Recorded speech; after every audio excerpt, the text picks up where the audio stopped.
Un cadre splendide et apaisant, l'abbaye de Saint-Denis est le lieu idéal pour pratiquer le Tai Chi Chuan. C'est d'ailleurs la 21e fois qu'Éric Collier y dépose son sac pour organiser son stage d'été. Le Tai Chi Chuan est un art martial chinois qui trouve son origine au XIIe siècle. Il s'agit d'une gymnastique lente, d'un art de la relaxation, mais aussi et surtout d'une philosophie de vie.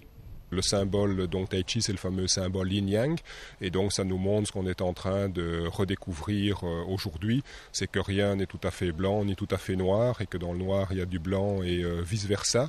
Donc plutôt que de tout voir des oppositions, de tout vouloir diviser, séparer, c'est au contraire de voir des complémentarités.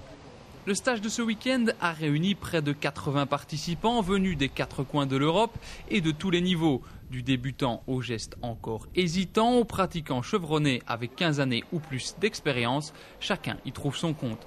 Marco, par exemple, est italien, c'est un habitué de ces stages. La découverte du Tai Chi Chuan il y a 15 ans a été pour lui une vraie révélation. Des choses qui au début il te semblait que tu ne pouvais pas faire sens, comme faire du shopping ou acheter beaucoup de choses ou se remplir des choses vides.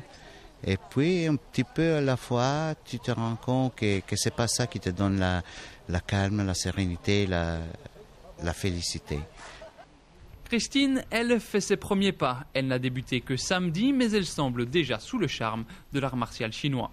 Ça correspond un peu à ce que je recherchais, donc de la sérénité, du mouvement, une approche philosophique également, comme avec M. Collier vient un peu de nous donner des éléments à ce niveau-là. Pas mal, pas mal. Au milieu des vacances, c'est pas mal comme approche. Enfin, en ayant un bon départ comme ça, je pense qu'effectivement m'inscrire et continuer le trimestre prochain. Sans doute une adepte de plus du Tai Chi Chuan. Il lui reste malgré tout encore du travail pour maîtriser les quelques 108 mouvements que compte cette méditation active. On s'inspire de l'héritage des anciens, mais ce n'est pas pour devenir des clones. Donc chacun doit, comme en calligraphie, à un moment donné, trouver sa propre écriture. Le terme de voix, donc c'est un art de vie, c'est une voix, et donc nous transmettons une expérience, un outil, une technique, mais chacun doit la vivre à sa façon. Et avec plus de 30 ans de pratique et quand on a trouvé son style, sa voix, voilà ce que cela peut donner.